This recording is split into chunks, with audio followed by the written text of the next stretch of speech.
လာပါအခုကတခါပြန်လဲနေရသည်လူငယ်တင်နေပေါ့နော်အဲ့ဒီရဲ့အရှိပိုင်းမှာတော့ဆရာကြီးနဲ့ပြောခဲ့တဲ့အကြောင်းအရာလေးပြီးသွားတော့အခု part 2ကိုရောက်ရှိလို့လာပြီ part 2မှာလူတွေပါဝင်မလဲဆိုတော့ဒီကန့်မှာပေါ့နော်လူငယ်ကန့်မှာစပြီးတော့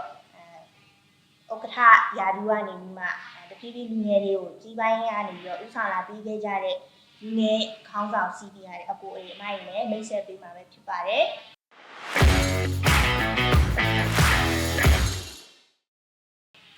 ကဲဒီဘက်မှာရှိကြတဲ့အကိုတွေမိုက်ရတော့ဒါပါဝင်ခဲ့တဲ့နှစ်ကစပြီးတော့ပေါ့နော်ဥက္ကဋ္ဌတွေတွင်းမှုတွေအကြံပေးဖြစ်ခဲ့ကြတဲ့အကိုတွေမိုက်ပဲဖြစ်ပါတယ်အားလုံးမင်္ဂလာပါဟုတ်ကဲ့တွေ့ရတာဝမ်းသာရနော်ဆရာမီးကတော့တွေ့ပြနေရတယ်ဆရာမီးကတွေ့ပြနေရဟုတ်ပြီအခုမိဘလေးတွေရှိရပေါ့နော်မိဘလေးတွေအများကြီးမေးချင်တယ်ဒါမဲ့လည်းအတူကျုံလေးအနေနဲ့ပေါ့နော်လူသိချင်တဲ့မိဘလေးကိုအဓိကထားပြီးတော့ပဲမေးတော့မယ်အမတို့ဒီလူငယ်စူးစမ်းခြင်းအတင်းနဲ့ဘယ်ခုနှစ်ကနေစရောက်ခဲ့လာတယ်ပေါ့နော်အမအနေနဲ့ကတော့2000နှစ်မှာစပြီးတော့လိုက်ပါခဲ့တယ်ပေါ့နော်အမကတော့10ရက်အောင်ပြီးချင်း2019မှာပါဝင်ခဲ့တယ်2019တိတ်မကွာဘူးပေါ့2019အော်2009အေးနော်2009ကျွန်တော်ကြတော့ဟိုလောက်တော့ရ98လောက်တည်းကလူငယ်ပါကယ်ရယ်လိုက်နေပြီ98မှာတော့လူငယ်ကန်းဟို98မှာဟုတ်တယ်98မှာ98လောက်မှာစပါနေလူငယ်ပါဟောဒီစီမှာစပါဆိုတော့ကိုမွေးတဲ့နေ့ဖြစ်98မှာဟောကယ်ရယ်ပဲစလိုက်တာပေါ့ဒီ easy ရောမရောက်သေးဘူး98မှာလူငယ်စရောက်တာလေပြီးတော့အဲ့နဲ့ဟို96လောက်စပါတော့98မှာကမ်စလိုက်ပြတာပေါ့နော်ဝတ်တေကမ်လာဒီ98တော့တိတ်တော့မမှတ်ပြီးတော့ဦးတော့ကဝတ်တေကမ်အမှပြီးတော့နောက်နှစ်မှာတော့လူငယ်ပါစ easy မှာပါတော့ easy မှာမိသားဟာဆိုနေတော့ရှောက်အဲ့ဆိုကိုစုကြီးကတကယ်ပဲ1900လောက်တည်းက1900ရဘိုးတို့ရတယ်ခဲ့တာပေါ့နော်ရှီးပြီးနောက်ပြီးရှီးပြီးနောက်ပြီးကိုကြီးစီပီယာကြီးပေါ့နော်ဒါဆိုရင်တင်းနေစလိုက်ဖြစ်တဲ့ခုနှစ်လေးလည်းတည်ကျင်တယ်ပြီးတော့အဲ့ဒီတင်းနေမှာဘယ်နေရာကဏ္ဍတွေမှာပါဝင်ခဲ့လဲပေါ့နော်အကိုတို့အမတို့အနေနဲ့မိတ်ခိုင်အမအနေနဲ့ကတော့အဲ့2001မှာတော့လူငယ်စူးစမ်းခြင်းအသင်းကိုစပါတယ်ပေါ့နော်မိတ္တဟာရကော်မတီမှာစပါခဲ့တယ်2002မှာကမ်ကိုစလိုက်တယ်ပေါ့နော်ကမ်ကိုစလိုက်တယ်အဲ့ချိန်မှာတော့ကလေးပဲရှိသေးတော့အငယ်ပိုင်းလေးပဲရှိသေးတော့ပြောတာပေါ့နော်အဲ့မှာကလေးပဲရှိသေးဆိုကိုရီးယားကိုတူလေးပဲရှိသေးတယ်သူငယ်တယ်လားမသိသေးရဲ့အဲ့လိုမျိုးဆိုတော့ဒီတိုင်းဟို member အနေနဲ့ပဲပါဝင်ခဲ့တယ်ပေါ့နော်အမကကြတော့2009မှာပါဝင်ပြီးတော့2017ကျတော့အသင်ကောင်းဆောင်အနေနဲ့ပါဝင်တယ်တကယ်တမ်းလူငယ်နဲ့တင်တန်းစလိုက်ဖြစ်တာကတော့2017ပသိမ်ခန့်မှာစလိုက်ဖြစ်တယ်အဲ့မှာကြတော့ဒီဘဏ္ဍာရှာဖွေရေးအဖွဲ့ဝင်အနေနဲ့ပါဝင်တယ်အဲ့တော့ဘဏ္ဍာရှာဖွေရေးရဲ့တဘာပတိကတော့မတနာဝင်းတင်တကယ်တမ်းတင်တန်းကော်မတီတဘာပတိက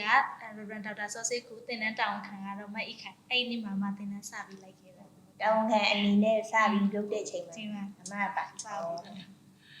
န်တော်ကြတော့68ဝတ်တေကမှာကျွန်တော်ဟိုအငယ်ဆုံးလို့ပြောတယ်ဗျာနော်ဒါပေမဲ့အတက်ကအားလုံးကကိုယ်စိတ်နေအဲ့ဒီမှာကိုစုပြအငယ်ဆုံးပါဟုတ်တယ်အဲ့မှာ68မှာကျွန်တော်ငယ်ဆုံးကလည်းပါလူငယ်လေးပါငယ်ဆုံးကလေးဘာမှမသိတကယ်လည်းပြောပါလိုက်သွားတာဘာမှမသိဘူးဘာမှဘာတာဝန်မှမယူရဘူးဟိုတကယ်လည်းလွတ်ပတ်သွားတယ်ဟိုဘာမှလည်းမသိသေးဘူးလုံးချင်တာလုပ်ပဲသွားဟိုတမအောင်ပြောပဲပါမယ်အငယ်ဆုံးတော့မဟုတ်ပါသေးတယ်ကျွန်တော်တိုင်ပါဟိုအဝါရောပါသေးတယ်ကိုရင်းစုတွန်းတော့ပါကိုတို့တဲ့ဒီ level နဲ့တို့တဲ့ငယ်အောင်ဒါပေမဲ့အသက်ကတော့တို့တဲ့ငယ်တွေငယ်ဆုံးမဟုတ်ဒါပေမဲ့ပါခဲ့ကြတယ်ဟိုဘာမှတာဝန်ယူခဲ့ရအောင်ဘာမှပါပြီးတော့မှ2000တို့လည်းဟို2000လောက်မှာစတော့ဒီ easy ပါလိုက်တာမိသားပုံပြီးပေါ့နော်တော့6ပါလာအဲ့မှာမိသားကောမှာနောက်တစ်နှစ်တော့ပါအဲ့မှာဦးဆုံးနှစ်မှာမိသားအဖို့ပြီးနောက်နှစ်မှာဘာလို့ဖြစ်တယ်တော့6ပါခဲ့တယ်ပြီးတော့ကမ်းမှာကြောက်လည်းကျွန်တော်ဟိုပြည်သေးသေးနဲ့တော်ပြည်သေးသေးနဲ့တော်တော်ယူတော့6ပါတော့ပါတောင်းဝင်ခဲ့တာပေါ့နော်ဒီ PC မှာတော့ငွေတူသားချင်းမှာတော့ဒီမိသားဟာဝါပြီးနဲ့တို့ကြာလောက်ခဲ့ပါတော်တော်လေးပါခဲ့တယ်ပြီးတော့လည်းပြောင်းသွားတော့ကျွန်တော်ပြန်ကြရောက်သွားတယ်ပြန်ကြတော့တစ်နှစ်လောက်လိုက်သေးတယ်ဘာသာရှာပွဲတော့တစ်နှစ်လောက်လိုက်သေးတယ်အဲ့ဒါပဲမင်းတို့တင်လာပြီနော်မင်းတို့နဲ့နိုင်ငံသားကဘာသာ EC မှာလောက်လိုက်သေးတယ် EC မှာဘာသာရှာပွဲဟိုကိုအဲ့ဟိုကိုမိုးစီကဘာသာရှာရေးသွားပြီးတဲ့ချိန်မှာကျွန်တော်ကဘာသာရှာရေးတော့ကော်မတီကိုပြသွားတယ် တော့နောက်တစ်နေ့မှာကျွန်တော်ထွက်လိုက်ပြီးတော့နောက်တစ်နေ့မှာပြန်ကြိုက်ပါကိုဝင်ပါလိုက်တယ်။နောက်ပိုင်းမှာကျွန်တော်ဟိုဒီဒူအိုဂရနဲ့တစ်နေ့ရောက်တယ်။အဲ့မှာဟိုပိုင်းနောက်ပိုင်းမှာတော့ဒီအကြံပေးနေရတယ်။တော့ရောက်အခုချိန်ကြီးပေါ့နော်။2019ထိပါပြီးတော့နောက်ဟို20နောက်ပိုင်း19တော့ဝိုင်းတော့တင်ပါပြလို့ပေါ့နော်။အဲ့မှာအခုချိန်မှာဒီတိုင်းပဲဒီလေးပဲကိုဒီတော့ပြန်ရောက်လာပြီးတော့ဟိုလည်းပြန်ရေးရပါတော့ရေးရတဲ့ဘက်တရလေးပြန်လာပြောပြတာပါလို့ ဒါဆိုကိုစိုးပြေလိုပဲတမီးကန့်မှာစပြီးတော့ပစ္စည်းတိုင်းကနေစပြီးပါလာတာတမီးပဲကိုစိုးပြေတော့မပြောတတ်ဘူးเนาะတမီးတို့ကတော့ပစ္စည်းတွေတော်တော်များလာပြီးတော့နောက်ကြံခဲ့တာကြီးလည်းရှိပစ္စည်းတွေလည်းကြံခဲ့ပစ္စည်းတွေကြံခဲ့ရတော့ပါတော့เนาะ ဘလို့ဖြစ်တယ်ဆိုတော့ဗလာချာဝေးရရောက်လိုက်တယ်ပကံနေပြလိုက်တယ်တော်ပစ္စည်းလာပြီးတော့ကျွန်တော်လိုက်တောင်းရတယ်ပစ္စည်းလာပြီးတော့ဗလာချာဝေးရတယ်ဟိုကမ်းမှာပေါ့နော်ဗလာချာဝေးရတောင်းတယ်ပကံနေလာပြီးပါခွက်နေလာပြီးပါโอเคကိုယ်တိုင်လည်းပြန်ပေးပြီပြီးတော့လိုက်ရှာပြီးတော့လေးကြပြန်တော့ပစ္စည်းသိမ်းဆိုရင်လိုက်ရှာပြီပစ္စည်းသိမ်းနေရကျွန်တော်ပေါ့နော်ကျွန်တော်တို့ဟိုတောက်တဲ့ဟိုပေါ့ဝင်သူတို့မမှတ်မိလို့လည်းမပြောတော့ပါကျွန်တော်ကတော့ဒီတိုင်းဗလာလေးကိုဘာပြန်တော့ပစ္စည်းသိမ်းဆိုတော့လိုက်ရှာပြီးဟိုကလည်းပြောပြန်လိုက်မိုက်ခံနေရှင်းရပြီဟိုဒီပြန်ရောက်တယ်မပြီးတာဟိုရောက်တော့ဟိုသိရှင်းရ မိုက်ခံမရှင်းရတာ ဟိုဘိုက်ကြီးကဒီပစ္စည်းတော့တင်ခဲ့တယ်ဒါတော့မတွေ့တော့ဇုံ90ယူပါကိုဇုံ45ကျောင်းပဲပါ5ကျောင်းပြောက်သွားတယ်ပကံရောဘယ်လက်ချက်ပါလို့ပြောဟိုဒီကရှင်းရဗျာဒါလည်းပျော်ကြရပေါ့ဒါပေမဲ့အဲ့ဒီမှာတော့ရန်စိတ်နေတာပျော်ခဲ့ရတယ်တောက်ချောက်ပျော်ခဲ့ရတယ်ဒါပေမဲ့ဟိုကိုယ်လိုဥဆောင်တဲ့ချိန်မှာကျွန်တော်နည်းနည်းလေးဟိုဖြီးရတော့လည်းရှိတာပေါ့ပြီးတော့မင်းဒါလို့ပြောဒါတော့မလုပ်နိုင်ကြတော့ပြီးတော့ဖြစ်ခဲ့တယ်နှစ်တည်းတည်းရှိတယ်ဒါပေမဲ့ကိုတော့ပြောပါလုပ်ခဲ့ကြတဲ့အတွက်ပျော်စရာကြီးပါအားလုံးကပျော်ကိုတကယ်လည်းဤစီရောက်ပြီးတော့ဒီကံမှာဒီတာဝန်လေးယူတော့ပျော်ဖို့ကောင်းအောင်အစားတော့ဘာကြီးလဲပေါ့နော်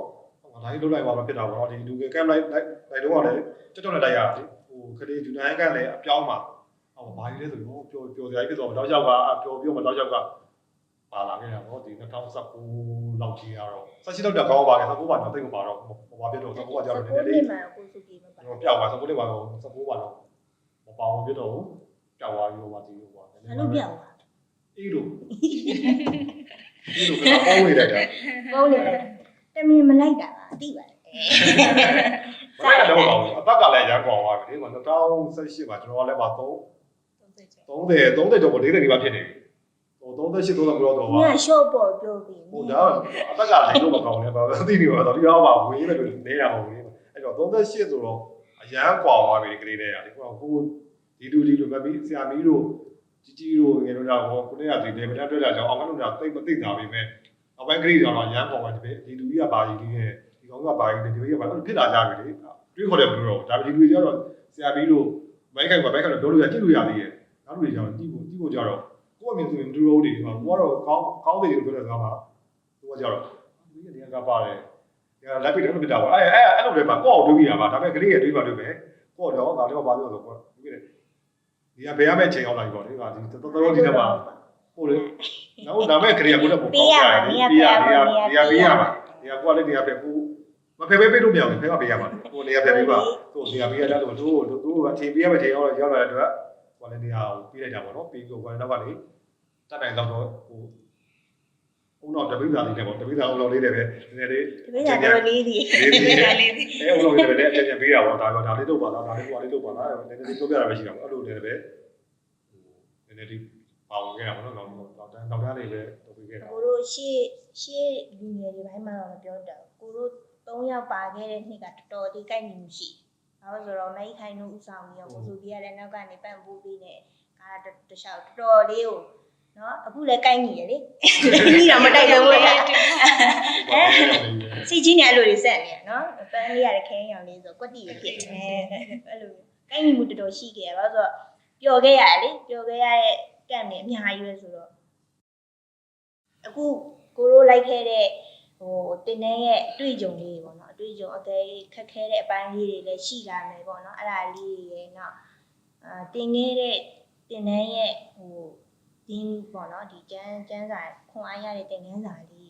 ရှိခဲ့ပြီလားပေါ့ အတွေ့အကြုံကြီးပြောမယ်နော်တင်ကန်းစာတော့ဟိုကျွန်တော်စတော့6ပါတဲ့အချိန်မှာဟိုတန်တော်ကမှာအမှတ်ပြဖတ်ရပြော2009လောက်တော့မမမီလို့တန်တော်ကအဲ့တော့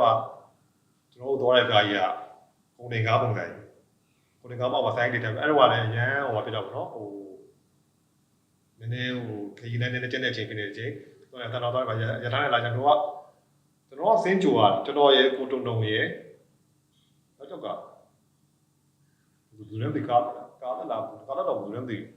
လေဝါလောက်ပြီးသွားတာဟုတ်တ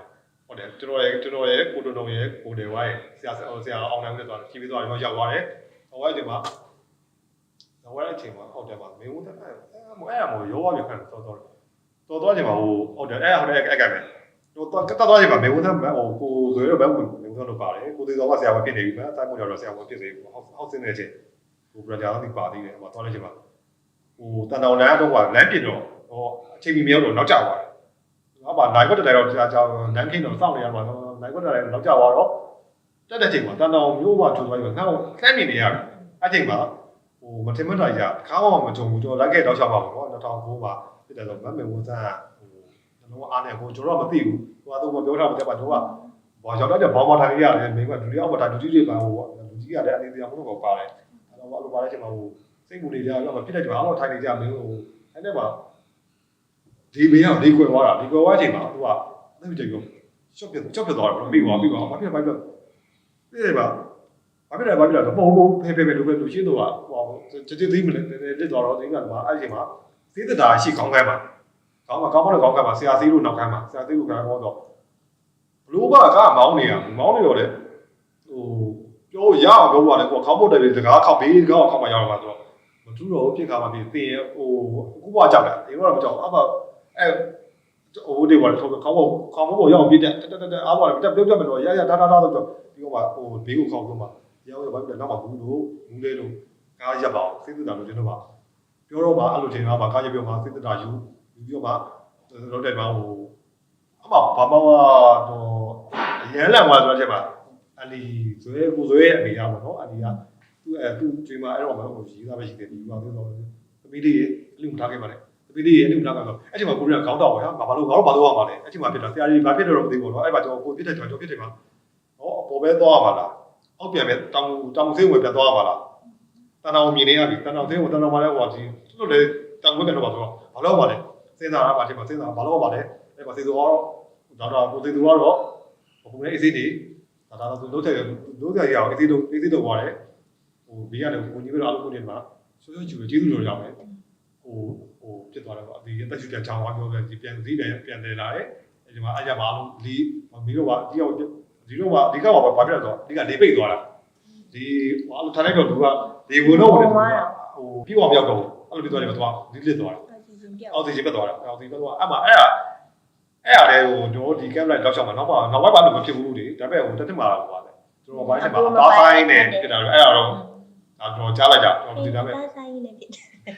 ်မကြုံဘူးပဲဒါလေအဲ့မကြားတော့ပြန်တော့ကြားတော့ဒါမတည့်ဘူးလေအဲ့လိုနော်အဲ့ဒါဒီမှာမဖြစ်တာတောင်းမှာကလောပါလားကလောမပသိမ်မှာလည်းဖြစ်သေးတယ်အဲ့ဒါကလောပေါ့ကလောမှာဖြစ်တာအလားစားလို့မဟုတ်ဘူးလမ်းရန်ကုန်ပြန်တဲ့လမ်းမကြီးမှာဖြစ်တာကားပေါ်မှာဖြစ်အဲ့ဒါကြောင့်အဲ့လိုကြောက်တော့ဒါပေမဲ့အဲ့လိုကြားဘူးလေပြီးတော့ဟိုတန်အောင်ကပ်ပါအရန်တိတော့အဓိကအဲ့တခါမှမကြုံဘူးတဲ့ဟာကြီးကြုံလိုက်ရတယ်ပြီးတော့တခုရှိသေးတယ်တော့သွားရဲ့ကပ်တော့ချက်ပါအဲ့ဒီနှစ်ခုပေါ့နော်တောင်ကြီးကပ်တဲ့အတိုင်းပဲအဲ့တော့မတ်တန်မလို့ပါသေးတယ်မတ်တန်မလို့မတ်တော့ပေါ့ငါဟုတ်တယ်ပဲဒါပေမဲ့မမှတ်ပြီလို့အဲ့ဒါသွားရဲ့ချိန်မှာတောင်ကြီးကိုတက်တဲ့ချိန်မှာဟိုခေါင်းထဲမှာဂီတာထားတာကားသွားပြီပါအဲ့ဂီတာမဟုတ်ဘူးရေကားသွားရတယ်အဲ့မှာဂီတာလေးကြောက်ရင်တော့ဆွဲလိုက်တော့ကြောက်တဲ့ပုတ်ကြတယ်အဲ့ဘေးကြောက်တဲ့ပုတ်ကြတဲ့အချိန်မှာကျေးဇူးတော်ပဲတော့အောက်မှာတစ်ပင်အဲ့တစ်ပင်ကိုသွားတက်တော့အောက်ထိမကြောက်အောင်ပြီးရင်ဟိုတက်ချိန်မှာဆိုပြီးသွားကပယ်ရတော့အဲ့လိုပုတ်ကြပါတယ်အဲ့ဒီမှာဟိုကန်ဆိုးသူတယောက်ကတော့ဒီလူငယ်တယောက်ကတော့စူပါပဲဖြစ်သွားတယ်ဘောဆိုဒီစုပ်ပြတ်တက်ပြီးဘောဖြစ်သွားတာပေါ့ပေါ်သွားတာတော့ဟိုဒါပေမဲ့တိုက်ရတယ်ဘာမှဖြစ်လာဘူးတော့ဟိုပြီးတော့ကားချိန်ပြီးတော့တက်လာတယ်အဲ့အားလည်းအတိတ်လိုပြောတယ်ခါမှလည်းမထုံလိုက်ဒါပေမဲ့တော့လည်းဆရာအောင်နိုင်လို့ပဲတော့လုပ်သွားတာတဲ့အဲ့လူငယ်ကလည်းဟိုလူမင်းဆိုတာဘာကြီးခံလို့သိပါလားဒီကြောင်ကောင်းသေးပါသေးပါကြောက်စကားလည်းပြောစကားရိုက်တော့တာဟိုအဲ့မှာလည်းတော့စကားပြောသူကအဲ့တစ်ခေါက်မှကျွန်တော်မမေ့ရအဲ့တစ်ခေါက်ပေါ့နော်အဲ့တန်တော်ကမှတောင်ကြီးကမှတောင်ပေါ်ဖြစ်တဲ့တယ်မှာတနေ့တစ်ခေါက်ဖြစ်ဘူးလားအဲ့တော့မမေ့ရအဖြစ်ဆုံးပဲကျွန်တော်ကိုယ်တိုင်ပါတဲ့အချိန်မှာကြော်လိုက်ရတဲ့ကိစ္စတွေပေါ့နော်အဲ့ဒါဟိုအသက်အရွယ်ပါတော့ဒါပေမဲ့ဘုရားခင်ကြည့်လို့ရောအားလုံးကိုယ်ကပြီးအားလုံးကောင်းအောင်ကပ်ပြီးရတဲ့အထိစီပြီးအလူတွေလည်းဘာမှဖြစ်ဘူး ဂျမ်မတစ်တော့မှနေလာခဲ့ကြတယ်ဒီအတန်တော်မှာဆိုလည်းမိကုသမားမျိုးအစီအပြေဒီအခုလုံးဝင်လည်းကန့်ပြန်လာတော့လေကောင်းဖို့ပဲဒါပဲဘာဖြစ်စီပဲကောင်းဖို့ပြန်သနာတယ်သူလည်းရောပြန်ရောက်တဲ့ကျော်လည်းဒါတော့မဟုတ်ဒါပဲပြန်တော့တက်တာပါအစီပဲကန့်ရတာတယ်သူအဲ့လိုတွေတော့အများကြီးခဲ့ရပါတော့သူ ကန့်သွားလဲပဲဒါမထင်မတဲ့ မတင်မတဲ့ရ အစီကံဆိုတာကြုံရမှာ ဘယ်တော့ပဲ တဲ့နေ ဘယ်တော့ပဲကိုစေးဖက်လုပ်တယ်မျိုးမျိုးလေ ခံလည်းပါတယ်တော်တော်ငိုလိုက်ရတယ်ကြောက် အဲ့တော့တော့ကားရကြော်သွားပြီသူကနောက်ဆုံးကမကြိုက်အဲ့လိုဖြစ်သွားတော့တယ် အဲ့ဒါလဲခုနညီမလေးမိဝင်ဆန်း case တုန်းကလည်းအဲ့လိုပဲဝမ်းနေတာပေါ့နော်တခုဆိုလို့ရှိရင်လေ support ပေးဖို့ထက်လေဘာလို့ရင်ကောင်းလဲပေါ့နော်ဒါပေမဲ့ဒေါက်တာစီတူအောင်လည်းပါတယ်အကုန်လုံးလူကြီးတွေလည်းပါကြရတယ်လေနော်အဲ့လိုမျိုးနဲ့ဆိုတော့အဲ့တုန်းကလည်းအဲ့လိုပဲညီမလေးကိုအရန်စိတ်ပူတာလည်းပါတာပေါ့နော်ဟုတ်တယ်အဲ့ဒီ accident နာက case ရပေါ့နော်နှစ်ခုပေါ့နော်အဲ့ဒါတော့မှတ်ရရပဲ ဟုတ်တယ်အဲ့ဒါဒီလိုပဲဟုတ်တာနော် တော့အရေးပေါ်အဲ့လိုမျိုးဖြစ်လာပြီးဟဲ့ဆိုရင်အဲ့လိုဘယ်မှမသိတဲ့ခွန်အားတွေရတာရှိရည်နော်အဲ့လိုမျိုးလေ ဟုတ်တယ် လူတယောက်ရဲ့အသက်ကိုကယ်ဖို့ဆိုတာလေတချို့ကျတော့ဒီတိုင်းရက်ကြီးနေတဲ့သူတွေလည်းရှိနေတယ်တချို့ကတော့ငါနဲ့မဆိုင်ပါဘူးထိုင်နေတဲ့သူတွေလည်းရှိနေတယ်တကယ်လို့ပေးနေတဲ့သူတွေကြတော့လုံးဝသူများပြောတာထက်လေကိုကအရင်သူ့ကိုဘာလို့ပေးရမလဲဆိုတဲ့အတွေးတွေပဲရှိတယ်အဲ့ဒါတော့တကယ် မြန်မာလိုက်တဲ့2014တောင်ဘူးဆိုရင်ညီမလေးတို့လည်းပါကြတယ်လေ ဆက် အ ပါ မရဆုံးကဘာလဲဆိုတော့နော်ဘူဘောတောင်ဆူတောင်းတောင်တက်မယ်ဆိုတော့ကိုကမျောမှန်းထားတာကားတစ်မျိုးပေါ့နော်တကယ်တမ်းကားကြီးရောက်လာတာမလဲဝက်တင်တဲ့ကားလားကုတ်တင် ဝတ်တင်ကတော့ပုံတင်ကား ကုတ်တင်ကားကြီးပေါ့အဲ့ကားပေါ်မှာဟုတ်တယ်အဲ့ကားပေါ်မှာလူငယ်တွေတိုက်ဟိုလိုက်ကြတော့ရင်တူထိတ်ထိတ်နဲ့ပါဆိုအဲ့ကားသွားတဲ့လမ်းကြောင်းရဲ့ဒီဘက်မှာတောင်နေဒီဘက်ကိုကြည့်လိုက်ရင်ကြောက်အဲ့ကြောက်တွေကြီးပဲရှိတဲ့ခါကျတော့အဲ့နော်ဘူဘောတောင်သွားတာတကယ်ကိုလေရင်တခုံခုံရင်တူထိတ်ထိတ်နဲ့သွားနေရတယ်အဲ့ဒါတော့တကယ်အမတ်တရားပေါ့နော်အမတ်တရားဖြစ်တယ် အဲ့တော့မှကရောက်ချင်းဘာမှမတန်းတာ မတန်းတာဟုတ်တယ်တော့မှလည်း အဲ့ရလေ ဟို နော် တွေတ အဲ့ရလေရောက်နေတဲ့ဟိုရောက်အောင်ထိတယ်ပေါ့ထိတော့ရမယ်ဆိုပြီးတော့အဲ့ဒီတည်းမှာအဲ့ကဟိုးတယ်လို့ဖြစ်သွားတယ်အဲ့လိုဖြစ်သွားတယ်ဘာလို့လဲ surprise ပေါ့နော် surprise ဖြစ်လို့အဲဒီကားထိတော့ဆိုရောဒါပဲပြောစရာကြီးပါဒါပဲဖခင်ကဘာကလေးပြောလို့ပဲဟိုဖခင်ကိုကွယ်ကားပေးခဲ့တဲ့အတွက်ပေါ့အဲ့ဒီမှာပေါ့တူတန်တန်ကိုစီစီအဲ့တော့အဲ့မှာရောက်တဲ့ချစ်ဖို့ကောင်းပါလေအားလုံးဘေးကကားပေးထားကြတယ် ပေးထားတယ် ဟိုကြိုက်ရဲကောင်းတယ်ကုန်သိမ်းပါဘာဟိုလူကလည်းရအောင်သေးပါဒါပေမဲ့ကျေးဇူးတော်ဘာဖြစ်တော့လဲဟိုတော့ ဒီကနေ့တော့အားမဖြစ်ရ ဒီ ဘူး နေ့တော့ဒီကြော်လေးရတယ်ပါ အဲ့လိုဆွလို့နစ်နာခံ ပြောခံရပါတယ်ကြော်လေးရတယ်ကြော်လေးရ အဲ့နေ့ကလည်းအမလည်းတောင်းခံညီမတပည့်တောင်းခံခေါင်းကပူသွားတယ်နော် ဟုတ်တယ် ဘာဖြစ်လို့တော့မသိဘူးကလေးတွေကလည်းဆူညံနေဒီကားကြီးစီးရမှာလားသွားမှာတောင်ပေါ်တက်မယ်ခါဆိုစိုးရိမ်နေကြတယ်ဒါပေမဲ့ဖေကအစိုးရအကောင်းပေါ့နော်ဘာဖြစ်ဖြစ်ပြန်လာတော့လေတဘာဝရှုခင်းအလားတွေမြင်လိုက်ရတယ်လေအဲ့ဒါတကယ် အဲ့ကားပေါ်လိုက်တဲ့သူကဘာမှမဖြစ်နောက်ကနေ high jet လေးနဲ့လိုက်တဲ့ကားကြတော့အကုန်လုံး movie end နေတာ ဘူးပြရတယ်ဟောဟေးဆိုပါတော့ ဟိုမှာလူအများကြီးနဲ့ပြောရတယ်ဆိုဒီ high jet လေးထဲမှာကျတော့ဒီမှာကောင်းထဲမှာပါလေအနောက်ကလူတွေက movie end နေကြလူကြီးတွေရောတချို့တွေရောဒါဆိုတင်ငန်းစာလေးတွေရောမှတ်မိသေးလား အမကျတော့ဒီ2000ဖတ်အမှလုပ်တဲ့ဟာလေ Heart of Worship ပေါ့အဲ့မှာဆရာတွေကဒီသင်ခန်းစာတင်ပြီးတော့နောက်ဆုံးပေါ့အမမရရကဒီသူတို့ကနေပြီးတော့မှနောက်ဆုံးဖះအတွက်စက်ကတ်ချင်တဲ့သူရှိလားဆိုပြီးသူတို့ခေါ်တယ်ခေါ်တဲ့အခါမှာမမရအမရဲ့နောက်မိုက်ခိုက်ပါသေးလားအရှိထွက်ပြီးတော့စက်ကတ်ကြတယ်အဲ့မှာ တစ်ချိန်တော့ပါ တစ်ချိန်အဲ့မှာနောက်ဆုံးပေါ့နော်အရှိကိုထွက်ပြီးတော့မှတကယ်ဖះအတွက်စက်ကတ်မယ်ဆိုပြီးတော့အဲ့တော့ကမမရဲ့ဆရာဦးစံဖူးပါတယ်ဆရာဒိုးလဲဆရာဒိုးလဲပါတယ်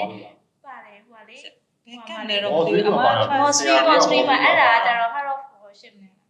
Mostly မှာ မော်စရီမှာဟာတော့ဝါရှင်ပေါ့ဟာတော့ဝါရှင်က ဟိုက အဲ့လိုရှိက Heart of Worship ကဖတ်အမ်မှာ တုံးလေးကလည်း Mostly မှာ ဟိုမိခိုင်လို့လည်းလိုက်တယ်လေတို့တွေရှေ့ပြေးသွား ရှစ်ပြေးသွားတဲ့ဟာ ဩ ဟုတ်တယ် ဟုတ်တယ် ဟုတ်တယ်အဲ့မှာလေသူတို့အဲ့မှာခေါ်တဲ့အခါမှာကိုရဲ့ကိုရက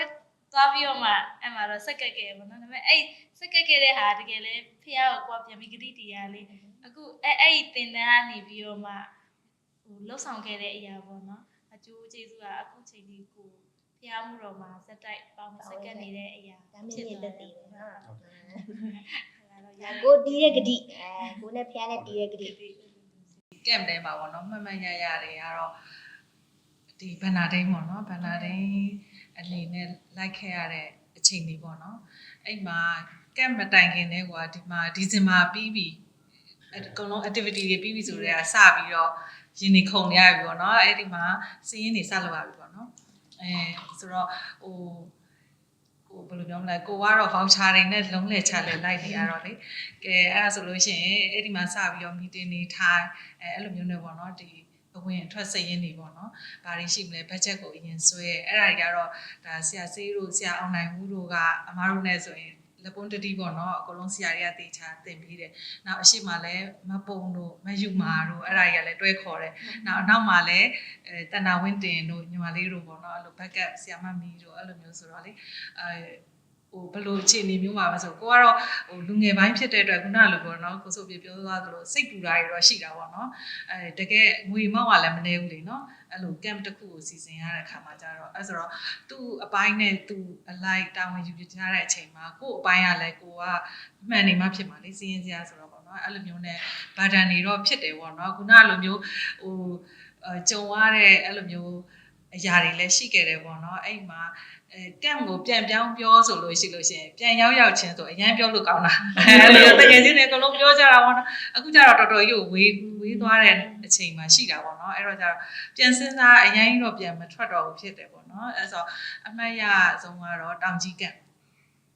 ကမ်မှာကြတော့အဲ့ဒီတို့တွေသွားတော့Easter Sunday နဲ့ကြုံတယ်လေအဲ့တော့ကြက်ဥရှာတာအရန်ပြောတယ်ပေါ့နော်အဲ့တုန်းကဖြစ်ချင်တော့ရှေ့ပြေးအဖွဲ့ကလည်းအဲ့လိုဗာလဲအင်္ဂါမလောက်တာလားမသိဘူးတို့တွေအပြင်မှာလေအဲ့လိုစောက်ကာတာတွေရှိတယ်အဲ့ဒါဘယ်ကမ်လဲတော့မသိဘူးအဲ့ဒါတောင်ကြီးကလောက်တယ်တောင်ကြီးကဒီဟက်ကတဲလာအဲ့ဆိုဘယ်ကမ်လဲမသိဘူးအဲ့လိုမျိုးအဲ့ဒီမြေပြင်မှာပေါ့နော်မြေပြင်မှာတို့တွေကမင်းကလေးရေချိုးတဲ့နေရာယောက်ျားလေးရေချိုးတဲ့နေရာအဲ့ဒါတွေကတော့ပုံမှန်လောက်ရတယ်လေနော်ရှေ့ပြေးဖွဲ့တွေကလေအဲ့လိုမျိုးပေါ့နော်အဲ့ဒါဆိုရင်အမှတ်ရတဲ့မှာအဲ့ဒီစီးရင်စရာတွေလောက်ရတာပါတယ်ပြီးတော့အဲ့ဒီရှေ့ပြေးဖွဲ့တွေပေါ့နော်အဲ့လိုမျိုးခုနလိုကားတွေချိတ်တာတို့ဘာလို့လဲသူတို့ပဲလောက်ရတာပေါ့နော်အဲ့တော့အဆင်ပြေဆုံးလောက်ကြတာပေါ့နော်အဲ့ပုံမှာမှကိုရီးယားရောက်သွားတဲ့ခါကြလို့ရှိရင်ခုနလိုမျိုးပေါ့နော်တခုဆိုလို့ရှိရင်အပြစ်ပြောတာထပ်ပေါ့နော်ဟုတ်ပြီဘယ်လိုပြန်ပြောင်းစီစဉ်ကြမလဲအဲ့လိုမျိုး camp committee ကလည်းညဘက်ဆိုထိုင်ကြတယ်အဲ့လိုမျိုးຢာတွေလည်းပြန်ပြီးတော့မှတ်မိတယ်ပေါ့နော်နောက်တစ်ခုကအဲ့ခုနကကျုပ်ရှာတာလေးကလည်းအရန်ပျော်ခဲ့တာအဲ့ဒါလည်းမှတ်မိတယ်နည်းတာနာမတက်တောင်ကြီးတက်နောက်တစ်ခုကကြတော့ဒီ camp သွားလို့ရှိရင်လေဥမာအမျိုးတွေကအဲ့ဒီအဝေးတွေမှာပေါ့နော်ဒါပေမဲ့လည်းကျေးဇူးတော်ကြောင့်ဘုရားကျေးဇူးတော်ကြောင့်အဲ့ဒီကအမျိုးတွေနဲ့လည်းတွေ့ရတယ်ပေါ့နော်အဲ့လိုမျိုးဘာလို့ဆိုတော့နောက်ဆုံးရက်ကြလို့ရှိရင်အဲ့လို vacation လိုမျိုးပေးထွက်တာပေါ့နော်အဲ့လိုမျိုးဆိုရင်ဆရာတွေကိုခွင့်တောင်းပြီးတော့ကျမတို့အမျိုးတွေရှိလို့ပါဆရာအဲ့လိုမျိုးနဲ့ပေါ့နော်တွေ့ခွင့်ရတယ်ဒါမှမဟုတ်လို့ရှိရင်လည်းဈေးဝယ်တာတို့အဲ့လိုတောင်တက်တာတို့ပေါ့နော်တောင်ကြီးမှာကျတော့အဲ့လိုအမျိုးတွေနဲ့တွေ့ရတယ်ပေါ့နော်အဲ့ဒါကိုလည်းပုံမှန်ဆိုလို့ရှိရင်ဒီတိုင်းဆိုရင်အဲ့တော့ခလေးဆိုတော့လေသွားတွေ့ဖို့ကမဖြစ်နိုင်ဘူးလေเนาะအဲ့တော့လည်းပျော်ခဲ့တယ်ပေါ့เนาะကိုညီကိုမောင်တို့လည်းသွားရတယ်အမျိုးနဲ့လည်းတွေ့ရတယ်နောက်တစ်ခုကကြတော့ဒီမှာဖတ်အန်ကတ်မှာပေါ့เนาะဖတ်အန်မှာတော့ဆိုလို့ရှိရင်ရှေ့ပြေးအနေနဲ့သွားရတယ်ရှေ့ပြေးအနေနဲ့သွားတော့တငယ်ချင်းမိခိုင်လုံးနဲ့ပေါ့เนาะသွားရတယ်သွားပြီးတော့အဲ့မှာဇွဲကပင်တာဟုတ်တယ်နော်ဇွတ်ကပင်တောင်တက်ခဲ့ပါတော့အဲ့တုန်းကခန္ဓာကိုယ် site ကလည်းဒီ site ပဲနဲ့တူတယ်မမမီဒါပေမဲ့လည်းကိုကမဖြစ်နိုင်ဘူးထင်တာလေတော်တော်ငိုရတာအဲ့တောင်အောက်ပြန်ဆင်းအဲ့ရောက်တော့မှပဲငါပြန်ရောက်ပြီပေါ့နော်လမ်းမှာတော့တငယ်ချင်းတွေနဲ့အပြန်မှာတော့တော်တော်ကြီးကိုstruggle လုပ်ရတာပေါ့နော်ပြန်ရောက်မှဖြစ်မယ်ဆိုပြီးတော့အကုန်လုံးလူငယ်တွေကတော့စပါကိုဟာနဲ့ကိုပေါ့ယုံနေရတော့ဒါပေမဲ့လည်းကိုဆိုပြေတို့လူကြီးပိုင်းတွေကတော့လူကြီးဟုတ်တယ်ဒီလေးတွေပေါ့နော်တကယ်ကလေးတွေလူငယ်တွေကိုတည်တည်ချာချာတော့သူတို့ဆွဲခေါ်တာပေါ့နော်အဲ့လိုမျိုးတွေရှိခဲ့တယ်နောက်တစ်ခုအမှတ်ရတော့ဒီ Man of God ပေါ့နော်ဒီသင်ခန်းစာထဲမှာဆိုရင်ပေါ့နော် Man of God ကိုမှတ်မိတယ်ပေါ့နော်ဘုရားသခင်ဤလူဆိုပြီးတော့လေဒီဆရာဒေါက်တာစောစိတ်ကိုသင်ကြားတဲ့အပိုင်းပေါ့နော်စာသင်ကြားတာတွေတော့အများကြီးပဲဆရာထောင်ခန့်စိန်တို့လည်းပါတယ်เนาะနောက်ဒီမှာဆရာအောင်နိုင်ကတော့တဘာပတိအများဆုံးလုပ်တယ်စာလည်းကျမ်းစာကြီးလည်းသင်တယ်ပေါ့เนาะအဲ့ဒီမှာဒီ Man of God ထဲမှာကျတော့သူကအဓိကအခြေပြုကျမ်းချက်ကတော့ဒီမောသီဩဝါဒစာပထမဆောင်ပေါ့နော်အခန်းကြီး6အငယ်17ကနေ17ပေါ့နော်အဲ့ဒီမှာ17အပိုင်းလေးတော့သေချာမှတ်မိတယ်17အပိုင်းကတော့သူအချက်လေးတွေနဲ့တော့ရှင်းသွားတာပေါ့အဲ့ထဲမှာဒီတိမောသေကိုပြောထားတဲ့အရာလေးပေါ့နော် အဲ့ဒါကြတော့ဘိုးဖျားခင်လူတင်သည်ထိုအပြစ်များကိုကျင့်ရှောင်တော့ပေါ့နော်ဖြောင်းမစာခြင်းတရားသဖြင့်မွေးလျော်ခြင်းနော်အဲ့လိုမျိုးအချက်လေးတွေပြောသွားရပေါ့နော်အဲ့ဒါလေးပြန်ပြီးတော့အိတ်ကလေးကစိတ်ကဆွဲနေတာပေါ့နော်အဲ့ဒါတစ်ခုရှိတယ်နောက်တစ်ခုကကြတော့သင်္ကန်းဆိုင်ရတော့အများကြီးပဲဒါပေမဲ့အဲ့တဲမှာအဲ့ဒါတစ်ခုဆွဲမိတယ်နောက်တစ်ခုကမော်လမြိုင်ကပ်အဲ့မှာမော်လမြိုင်ကပ်ကနေကြိုက်ခမီကိုတရက်ပို့ပေးတယ်ပေါ့နော်အဲ့ကြိုက်ခမီမှာမမအဲ့လိုအုပ်ခုကိုရောက်တယ်ပေါ့နော်အဲ့ဒီမှာလည်းအဲ့လိုပဲတတိချာချာဒီဆရာချက်စင်နဲ့မမအန်းနဲ့အကြောင်းကိုအဲ့ဒီနေရာမှာတတိချာချာရှင်းပြရတယ်ပေါ့နော်ဆရာတွေကပေါ့နော်အဲ့မှာအကုန်လုံးနှုတ်တွေထုတ်ပြီးတော့မှတ်ကြရတယ်ပေါ့နော်နောက်တစ်ခုဆရာမအဲ့ဒါစာအုပ်ထဲမှာရှိရယ်တကယ်ကျေးဇူးတော်ပဲအခုလိုမျိုးပြန်ပြောင်းပြောတော့လေအဲ့ဒီအရင်စာအုပ်တွေကိုအကုန်ပြန်ထုတ်တာအဲ့ဒါမောင်နှမ3ယောက်လုံးကမ်လိုက်ခဲ့တော့လေနောက်ဆုံးဒီကူကူနဲ့ဆိုရင်4ယောက်မြောက်ပါတော့အမတို့ကအမရဲ့မက်စပယ်သိန်းရဲ့ကိုရဲမင်းလက်ရဲ့ကူကူရဲ့ဆိုတော့လေအဲ့ဒီ4ယောက်လုံးမှာစာအုပ်ကမလွဲမသွေတစ်နှစ်မဟုတ်တဲ့တယောက်စီမှာရှိရဲ့အဲ့လိုမျိုးအခုတော့စုံတယ်ပေါ့နော်အဲ့လိုမျိုးနဲ့ဆိုတကယ်ကျေးဇူးတော်ပဲပြန်လှန်ပြီးတော့ပေါ့နော်တကယ်ကိုအနှစ်သာရတွေပဲပေါ့နော်အဲ့ခေတ်ခါတော့ကတော့ခုနကကိုကြီးဆိုပြပြောလို့ပေါ့နော်ကိုကခုနကန်သွားမဲ့အပေါ်မှာစိတ်လှုပ်ရှားတာနဲ့အဲ့လိုမျိုးတွေကလည်းရှိတော့သင်ခန်းစာကိုတော့တည်တည်ချာချာဆရာတွေကထဲထဲဝင်ဝင်ကိုသင်ပေးခဲ့တယ်တို့ပေမဲ့တချို့နှစ်တွေမှာကြတော့ပေါ့နော်အရင်ကိုမလိုက်နိုင်တာရှိရပေါ့နော်အဲဒါအခုလူငယ်တွေကိုပြောချင်တာပေါ့နော်တကယ်အနှစ်သာရတွေပေါ့နော်အဲ့ဒါတွေပုံမှာတကယ်ကို follow လိုက်မယ်ဆိုလို့ရှိရင်ပေါ့နော်ကိုယ့်ရဲ့အသက်တာမှာဒီလိုမျိုးပေါ့နော်ခုနလိုမျိုးဘုရားသခင်လူကဲ့သို့ပေါ့နော်တကယ်လူငယ်ပိုင်းမှာတော့ဟုတ်တယ်ကိုယ့်အနေထားနဲ့ struggle လုပ်ရမယ့်အပိုင်းတွေရှိရယ်နောက်တစ်ခုကတကယ်ဝိညာဉ်ရေးမှာလည်းတကယ်ဘုရားသခင်လူကဲ့သို့ပေါ့နော်အမတို့ရှောက်လန်းမယ့်အပိုင်းတွေရှိရယ်ပေါ့နော်အဲ့ဒါကိုပြန်ပြောင်းပြီးတော့တတိရတယ်ပေါ့နော်ဟုတ်ဒါဆိုလို့ရှိရင်ပေါ့နော်ဒီကန့်မှာအချစ်ရေးလေးနဲ့ပတ်သက်နည်းနည်းလေးပြောပြချင်တယ်နည်းနည်းလေးပြောပြချင်တာရှိတယ်ဘာလို့ဆိုတော့ကြားခဲ့ဘူးတယ်လေအရင်တော့ဆိုလို့ရှိရင်တင်တန်းမှာသွားပြီးတော့တွေ့ကြရပေါ့တင်တန်းမှာအဲ့တော့ဒီလူငယ်ကပေါ့ပါလူငယ်ကပေါ့ပါလားဒီတိုင်းကမှာလည်းရှိခဲ့ပါတော့ခင်မှာလည်းရှိခဲ့အထူးရေးခဲ့ကြဒီတိုင်းကမှာလည်းလူငယ်ကမှာမဟုတ်ဘူးလား Junior high ကဆိုတော့အသက်မပြည့်ဘူးဟုတ်တယ်အမှန်တရားဟိုကလေးချစ်တွေပေါ့နော်ရှိခဲ့ကြပါကလေးချစ်တွေရှိခဲ့ကြအဲ့တော့တော့လည်းကြားခဲ့ဘူးလေအဲ့ဒါဟိုကျွန်တော်ကတော့ဒီလူငယ်ကပြောက်တဲ့အချိန်မှာလူငယ်ရောက်တဲ့အချိန်မှာကျွန်တော်ကတော့အဲ့ကလေးစိတ်ဝင်စားရဟီးရပြီးတော့သွားမယ်ပျော်ပါနေမယ်မိတ်ကလည်းပျော်ပါကျွန်တော်မြင်တော့ပေါ့နော်ကျွန်တော်တို့ဒီမမီလေးဆရာမီလေးဆရာမီတော့မသိဘူးနော်ဆရာမီတော့ဘာလို့လဲလေဟိုတရားတကယ်ဟိုတို့ဟိုထက်တဲ့ဝင်မတွဲပြီးကြဘူးလေဟိုတွဲမလုပ်ပြီးကြဘူးဒီမိတ်ကတော့ကျွန်တော်ကြတော့2000လောက်မှာစပြီးတော့တွဲလိုက်ကြတာ2015လောက်ကြာတော့6ကြာဒီမှာပဲဟိုမပင်ဒီမှာဆိုပြင်နေရတယ်ဒီမိနိုင်တော့ဒီလိုဆိုလေရထားပြနေကြပြီကမ်ဆိုလေဒီဟာတကယ်ဖြစ်နေကြတော့ဟိုသိနေတာကျွန်တော်ကတော့ဒီကမ်လိုက်တဲ့တော့ကြောက်ပါရှိပါလိမ့်မယ်ချိုးကြီးကျွန်တော်တော့မသိဘူးနော်ဟိုကျွန်တော်တကယ်လည်းရှိမယ်ကျွန်တော်တခြားကလေးတွေရှိနေပြီဒါပေမဲ့ကြားခဲ့ဘူးလေဒါကြီးကတော့အဲ့တော့ဘယ်လိုမလို့တကယ်ဖြစ်သွားတယ်လူတွေအများကြီးဆိုအခုကြာကမ်မှာကြိုက်တယ်ကမ်ပြီးတော့ပြတ်သွားတယ်လူတွေရှိတယ်ကမ်ပြန်ရောက်မှကြိုက်သွားတယ်ပဲရှိတယ်အဲ့လိုပေါ့နော်အဲ့လိုတော့ရှိတယ်ဒါပေမဲ့တော့ဒီအတွေ့အကြုံကြားတာတော့နော်ကျွန်တော်လိုက်တာတော့ကမ်ကိုဟိုကြားလာတယ်လည်းပါတယ်ပြီးတော့ကျွန်တော်ခံကြပေါ့နော်ဒါမှားလားမှန်လားတော့မသိဘူးတော့ကမ်သက်လိုက်တယ်က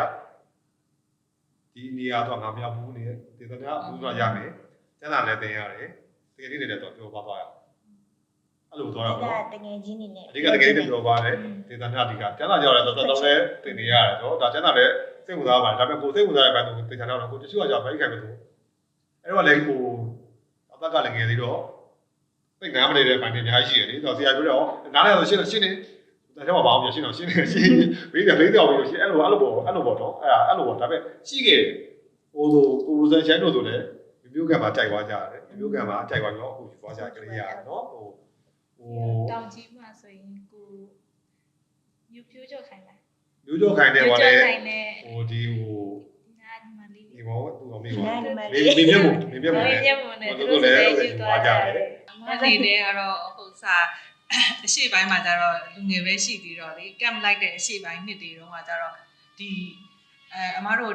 ့ဟိုကြည့်ဖို့ပေါ့နော်လူကြီးတွေပါတယ်လေနော်ဆရာသမားတွေပါတယ်အဲ့တော့လူကြီးတွေရှေ့မှာဟိုစာပေါ့နော်အဲ့လိုမျိုးဟ ကိုဘယ်လိုပြောလဲရှေ့ပဲဖြစ်ဖြစ်နောက်ပဲဖြစ်ဖြစ်ပေါ့နော်ကိုကတည်တည်ချာချာနေရမယ်ပြီးလို့ရှိရင်စုလေးတွေရှိရလေနော်စူးစမ်းစုစံပြမောင်စံပြမယ်အဲ့လိုမျိုးလေးတွေပေါ့နော်စံပြမောင်စံပြမယ်တော့မမှန်ဘူးပေါ့နော်ဒီလိုလောက်ကျလာ အဲ့လိုပဲဖြစ်ဖြစ်လေးလေးမမနေမယ်ပေါ့နော်ဒီတပတ်တာကာလအတွင်းပေါ့နော်အဲ့လိုမျိုးပါလေးလေးမမနေမယ်တည်တည်ချာချာသင်ခန်းစာအောင်နားထောင်မယ်ပေါ့နော်အဲ့လိုမျိုးနောက်လူကြီးတွေရှေ့မှာအဲ့လိုမျိုးမျက်လုံး cross မဖြစ်အောင်နေရမယ်အဲ့လိုမျိုးပေါ့နော်နောက်ပြီးတော့ဘယ်လိုပဲဖြစ်ဖြစ်စူးစမ်းစုလေးရရင်တော့မစိုးဘူးပေါ့နော်အဲ့လိုမျိုးလေးနဲ့ဒါနှစ်တိုင်းမှာတော့စိတ်ထဲမှာရှိတယ်ပေါ့နော်အဲ့လိုမျိုးရခဲ့တဲ့နှစ်တွေလည်းရှိရပေါ့နော်နောက်တစ်ခုကကန့်မြောက်ပြီဆိုတာလည်းခုနကအချစ်ရေးကိုမစင်စားနိုင်တာပြောတာနော်ကန့်မြောက်ပြီဆိုတာနဲ့အမားတို့ကအဖွဲတွေခွဲပြီနော်လူငယ်ဘဝမှာလည်းအဲ့လိုပဲအဖွဲ့1အဖွဲ့2အဖွဲ့3ဒါမှမဟုတ်ရှင်လည်းနာမည်လေးတွေနဲ့တွားတယ်နော်ဆိုကိုယ့်ရဲ့အဖွဲ့ခေါင်းဆောင်ကသူကလည်း stress တွေဖြစ်နေပြီလေနော်ညဘက်ဆိုလို့ရှိရင်ဒီကြာပန်းပြိုင်ရမှာလားစကရေလူပွဲလားအဲ့လိုမျိုးတွေနော်ကိုရီနဲ့ဆိုတော့အဲ့လိုမျိုးအဲ့ဆိုတော့အဲ့ဒီညဘက်မရောက်သေးဘူးကိုရီကမိုးလင်းတာနဲ့တင်အဲ့ဥစ္စာကိုစိတ်ကလှုပ်ရှားနေပြီငါတို့အဖွဲ့နိုင်ပါမလားအဲ့လိုမျိုးနဲ့ပေါ့နော်ဘယ်လိုမျိုးညံသွားမလဲအဲ့လိုအဖွဲ့ခေါင်းဆောင်ထက်ကိုကပို့ပြီးတော့စိတ်လှုပ်ရှားရတယ်ပေါ့နော်အဲ့လိုမျိုးပြီးလို့ရှိရင်ပြဆက်ပြလို့ရှိရင်လည်းငါခန်းရောက်လို့ရှိရင်ငါတေချာလုံနိုင်ပါမလားအဲ့လိုမျိုးတွေပေါ့နော်တွေးရအောင်အဲ့ဒါအရှိပိုင်းနှစ်တွေပေါ့နော်နောက်ပိုင်းနှစ်တွေကြာခုနကတော့အဲ့လိုမျိုးဘန္နာဒိန်းအနေနဲ့တွဲဘက်အနေနဲ့ပါဝင်ခဲ့တယ်နောက်ပြီးတော့အဲ့ဒီအပိုင်းတွေပေါ့နော်တကယ်ဘန္နာဒိန်းအနေနဲ့ပါဝင်ခဲ့တယ်နောက်တစ်ခါမပါဝင်ကြည့်လို့ရှိရင်လည်းဒီဘက်ဘန္နာရှာဖွေရေးကလည်းသူတို့အကုန်လုံးချက်ပြုတ်သိမ်းစီးပြီးသွားရင်ညအရန်ညှက်သွားပြီလေအဲ့ဆိုသူတို့နဲ့အတူဝိုင်းသိမ်းတာတော့အဲ့လိုမျိုးတွေနေပေါ့နော်ညဘက်ဆိုဘူးမသိရ အဲ့ ဘူး လို နော် စားကြမှာဘူးဒီနောက်ဆုံးအဲ့လိုမျိုးတွေနဲ့ဆိုတော့ခုနအချစ်ရေးထက်ပေါ့နော်အဲ့လိုမျိုးမစင်စားနိုင်ခဲ့ဘူးပေါ့နော်မိတ်ခံတာမစင်စားဘူးနော်ဒီများစဉ်းစားတဲ့သူတွေရှိမှာပဲမိတ်ခံကိုစဉ်းစားတဲ့သူတွေရှိမိတ်ခံမမြင်ခဲ့တာတည်းဖြစ်ပြီး ဒါပေမဲ့စိတ်လှုပ်ရှားတာတော့တစ်ခါဖြစ်သွားတယ်ဒါပေမဲ့အဲ့ဒါဘယ်တော့မှလည်းတော့မသိဘူးကဲမလားဒါမှမဟုတ်လည်းမသိဘူးမိသွားရင်လူငယ်ဘဝတော့ကလေအဲ့ဒါအဲ့တစ်ခါလောက်ပါ မိုက်ကတော့တကယ်တော့ကျွန်တော်မိုက်ကတော့ပါတော့ဆရာမျိုးပါလာတယ်တကယ်အဲ့ကိစ္စတကယ်အဲ့အကြီးကိုတကယ်ကောင်းတော့မကြီးရတော့အားလုံးကလေတကယ်ဘာလို့မလဲ ဘာလို့လိုပဲရေးလေးလေးရောအားလုံးကပြောမလားဆုံးမလားလေ ဟုတ်တယ် ပြောမယ်ဘာကဲမို့တမတော့လို့ကော်မတီထိုင်လိုက်တယ်ဖြစ်နေတယ်တာပြတော့တော့ပြောမယ်အားတည်တယ်ပေါ့ဘာကိုပြောနေပါအကြီးဖြစ်တော့အဲ့ပါပါတော့မနောက်တော့ဘူးဒါပေမဲ့အဲ့လိုရနေဖြစ်နေကြတာရနေဖြစ်မပြောရင်မပြောဘူးလားဒါပြဟဲအိခိုင်တယ်တကယ်မောသားပြန်ချောလိုက်ရတယ်ကြောက်ကြဘာမှမတော့တော့မခေါ်အဲ့လိုရှိတယ်ဒါပေမဲ့အဲ့လိုပဲသွားခဲ့ကြဒါပေမဲ့လို့အချီးကိုခေါင်းထဲမှာရှိတော့မရှိကြဘူးဒါပေမဲ့အားလုံးကလည်းဒီဟာဘောင်းတော်တွေတို့ပဲလုံးဝဒီမိနိုင်တပတ်တော့ဒီမိနိုင်မိုးလေးနဲ့မြင်နေရတယ်ညမိုးလေးဒီအိမ်မှာတော့ခွဲရတာဒီမနေ့မိုးလေးနဲ့6နိုင်ရတာဒီဘိုးကြီးနဲ့ထိုင်လိုက်တာည9နိုင်ထိကဒီမိနိုင်မြင်နေရတယ်ဟိုဒါတက်တဲ့တော့လည်းမြင်နေရတာဒါကြောင့်သူငယ်တော့ဒီလုံးကတော့ easy မှမှာပဲမြင်မှာအဲ့တော့တခြားလူတွေလိုက်ကြတဲ့သူတွေကြတော့အဲ့ဒီတပတ်တွင်းမဲ့မြင်ရတာကိုရီရောက်လည်းဒါကြောင့်ဒီ easy မှာပါခဲ့တယ်ဒါကြောင့်ဒီဘယ်ပွဲမလို့ဒီလူပါခဲ့တာလေအားလုံးကရင်းနှီးနေတာအရင်ရင်းနှီးသွားတာဒီကယ်ရမာဒီကယ်ရမာကိုညပါလူတွေကပါခဲ့ကြလူတွေဒီလူကပုံရင်းနှီးပြီးတော့ဒီလူကြောင့်ပုံပြီးတာသိွက်ချိန်မှာဒီကမ်ကြတော့ဒီအဲ့လိုတော့အကျော်ဒီကတော့ကာကြီးအားဒီပြီးတော့စိတ်ဝင်စားတော့ဘာလို့လဲအရင်မကုန်တော့ဘူးဒါပေမဲ့ကြီးကလည်းပြောကြအဲ့လိုသွားကြတာပေါ့ဒါပေမဲ့လည်းဆက်ပြောင်းလာတော့လေအဲ့လိုခုနပြောတဲ့အချီးကြီးတာလည်းပြောလို့မရဘူးလေခုနကတော့သူလူငယ်ဆိုတော့ဘာဝကြကြပါဒါလည်းအဲ့ဒါလည်းရှိမှမရှိသေးပြင်းနေရတယ်လေဒီမှာဒီကဘာလို့ပြီးအဲ့ကတော့ဘာလို့ပြောပြင်းနေတယ်ဘာဟောကဘာဟောဒီသူတို့တက်နေဟုတ်လားကိုမသိလို့တိုက်ပေးရတယ်ခါကြောက်သူတို့ကြောက်တယ်ဘာရောမသိဘူးလေခါကြောက်ကိုငပိန်းနေတယ်အဲ့လိုကိစ္စကိုမသိဘူးတက်ဆက်မသိသေးဘူးအဲ့ကိစ္စတော့မသိဘူးပါဘာပြောဟုတ်ဟောဟဲ့လားတိုက်ကြည့်ကိုမသိဘူးတရားပါဟောဒီကမှာတကယ်တရားဝင်ဆိုတာဒီအဲ့လိုဟာလည်းရှိခဲ့တယ်အဲ့တော့ပြောစရာကြီးပါပြန်တော့အဲ့တဲ့အချိန်မှာလေတကူအမှတ်ရတာအဲ့ခုနှစ်တော့ဘယ်ခုနှစ်လဲတော့မသိဘူးဆရာမခုဖော်နေအဲ့တော့ဆရာမခုဖော်ကတော့ဟိုဟာဘယ်လိုပြောမလဲငေသေးရပေါ့နော်ကိုရီးယားလည်းငေသေးတာပေါ့နော်အဲ့တော့ချက်တက်နဲ့အဲ့ရတယ်ဘယ်ကပ်မလဲမသိဘူးအဲ့ဒီအခန်းထဲမှာလေအကလုံးမင်းကလေးဆိုလဲအဲ့လိုပဲအဲ့ကုန်းကတ်ပြီးတော့အဲ့ရဆရာမခုဖော်နဲ့ဒေးချင်းကတ်အခန်းနေတယ်ဟက်ကမှာလည်းအဲ့လိုတခန်းထဲမှာ တခါမှပဲနော် အေး ဟုတ် အဲ့ ပြီရောအဲ့ဒါ ဟဲ့ကမှာတော့မ မပါဘူးတန်တော်မှာကြာမိမလေးအခန်းလေးနေတယ်မိမလေးအခန်းပေါ်တော့ပါအခန်းဟိုဒီတော်တော်လေးလည်းကဟိုတန်တော်မှာကြာတော့ဒီလိုနှစ်ထပ်ဆောင်ပါဟိုဒီကလေးပဲအဲ့လိုရှိတယ်အခန်းလေးနဲ့အခန်းဖွင့်ထားတော့ဒီအင်္ဂါကြီးတစ်ခါကြောက်အလဲမှာတစ်ခန်းရှိတယ်အဲ့ဒါရှိပဲ အဲ့တော့မပြောတော့ ဒီမျိုးကမှကြောက်တယ်ဒီမျိုးကမှကြောက်တယ်လို့ဒီသားတော့ရောပေါ်မှာတက်လိုက်ခဲ့အဲ့ရတာ အခုလည်းပဲအဲ့ဒီကကတအဲ့ရတာမှတ်ပြီးရပါတော့နောက်အဲ့ဒီကတ်မှာပဲနဲ့တူတယ်ဒီဂလာတိဩဝါဒစာထဲမှာဒီဝိညာဉ်သီးကိုလုံးလေဆိုကိုကကြက်တာလားဒါမှမဟုတ်မရအောင်ပဲလောက်ရမှာလားမပြောတော့ဘောတော့အဲ့နဲ့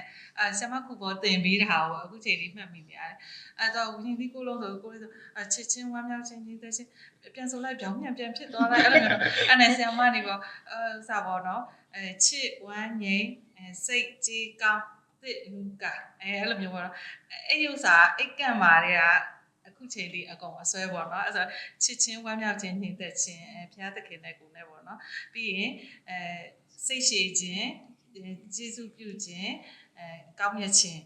အဲ့လိုမျိုးပေါ့နော်အဲ့ဒါလူချင်းပြီးတော့လို့ရှိရင်တစ်နုကသစ္စာဆောင်ခြင်းနူးညံ့သိမ်မွေ့ခြင်းကာမဂုဏ်ချုပ်တည်ခြင်းအဲ့ဒါကိုယ်ပိုင်းကိုပေါ့နော်အဲ့လိုမျိုးနဲ့ဆိုတော့အဲ့ဒီအပိုင်းတွေကတော့တကယ်ဆရာမအဲ့ချိန်မှာသင်တဲ့နေရာမှာတော့မပါဘူးလေဘီချင်းကအဲ့ထဲမှာပါတာအဲ့တော့ကိုကြက်တာကြက်လို့မရအောင်ဆရာမအဲ့ဒါလေးနဲ့အခုချိန်ကြီးဆွဲသွားတာပေါ့နော်အဲ့လုံခဲ့တဲ့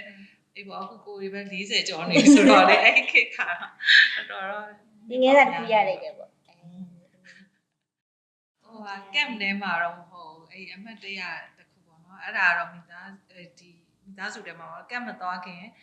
မောင်နှမ3ယောက်လိုက်ပါအောင်နော်ဆိုတော့3ယောက်ဆိုတော့ဟိုကမ်ကိုလိုက်မဲ့ဈေးရလည်းရှိသေးတယ်လေနော်အဲ့လိုပြောဒီနှစ်ကတော့ကလေးတွေဘယ်လောက်လဲတော့မပြောတတ်ဘူးပေါ့နော် ကွာပြီပေါ့စဉ်းစားတော့တက်သွား ဈေးတက်သွားပြီပေါ့နော်အဲ့ခေတ်ခါတော့ကလည်းကိုကလူငယ်ပဲဖြစ်သေးရပေါ့နော်နောက်ကိုမိဘ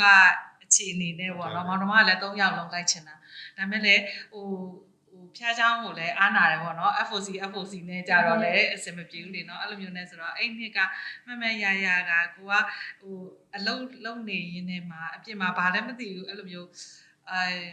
တငယ်ချင်းတွေထဲမှာအထည်ရောင်းတာရှိတယ်အဲ့လိုမျိုးနဲ့ရောင်းရင်းနဲ့မှအဲ့ပတ်စံစုလိုက်တာပေါ့နော်3ယောက်စာမောင်နှမက3ယောက်စာပြည့်သွားတယ်ကျေးဇူးတော့အဲဒီကံမိုးလဲအပေးကိုယ့်ရဲ့အလုပ်လဲပြုတ်သွားတာပေါ့အ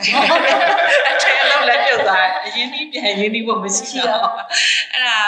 မရပေါ့နော်အဲ့ဒါလည်းအမှတ်ရတယ်မှာပါတယ်ဘာလို့လဲဆိုတော့ဟိုတကယ် struggle လုပ်ရတယ်နော်လူငယ်ဘဝမှာလေကိုမိဘရှိရတယ်ပြန်မတောင်းခြင်းပဲတော့ပေါ့နော်ကိုယ့်ရဲ့ကံကိုလဲဒါဟိုတစ်နှစ်ပြတ်သွားတယ်အဲ့တစ်နှစ်ပြတ်သွားတဲ့အချိန်မှာတော်တော်ဝမ်းနေတာအဲ့ဒီတောက်လျှောက်လိုက်တဲ့တဲမှာလေအဲ့တစ်နှစ်က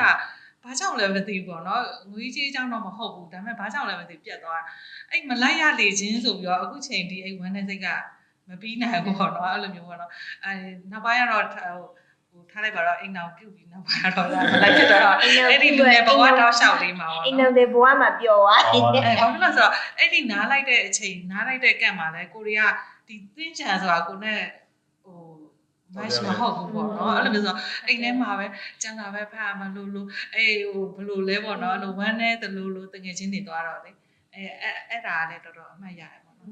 တင်တဲ့ကနေပြန်လာပြီးဆိုရင်ထဲမှာဟာတတိုင်းဘာပဲလွမ်းနေတခုခုပဲလွမ်းနေသလိုအဲ့တပတ်တာလုံးမှာလေတငယ်ချင်းတွေနဲ့ပြောခဲ့တဲ့ဟာတွေပြန်တတိယပြီးတော့မှတစ်လားလောက်ကကိုကမသေးသေးဘူး။ပြောလို့ ဘယ်လောက်သွားခဲ့တဲ့ဟာကိုနှစ်လသုံးလလောက်ဆက်ပြောနေ လိုက်ပြောနေရတော့ ဖြစ်ချင်တော့ social media ပေါ်လာတော့ပုံဆိုးပါတယ်အမအတစ်နောင်နေစိမ့်နေတာဒီကတော့လူငယ်မှာတော့စီးလုံးမှုရှိရမယ်နောက်တယောက်နဲ့တယောက်ဒီက respect လေးစားမှုရှိရမယ်နောက်မိသားရဖွဲ့နိုင်ကောင်းလို့ပေါ့နော်မိသားရရှိမှလည်းစီးလုံးမှုရှိတာမှာတယောက်နဲ့ respect ကဘယ်လိုအနေထားနဲ့ထားရမလဲဆိုတာဖြစ်လာမှာနိမိသားရမရှိဘူးနဲ့သူကသူနေကိုယ့်အကိုနေလို့ရတယ်မဖြစ်ဘူးအဲ့တော့ဒီကဒီ၃ခုကတော့တမိတို့တော့ main ပေါ့နော်တမိကတော့ဖြစ်နိုင်ရင်တက်နိုင်ဆုံးတော့စပြီးတော့2014ကစပါခဲ့ရနေအခုချိန်တည်းကတမိဘ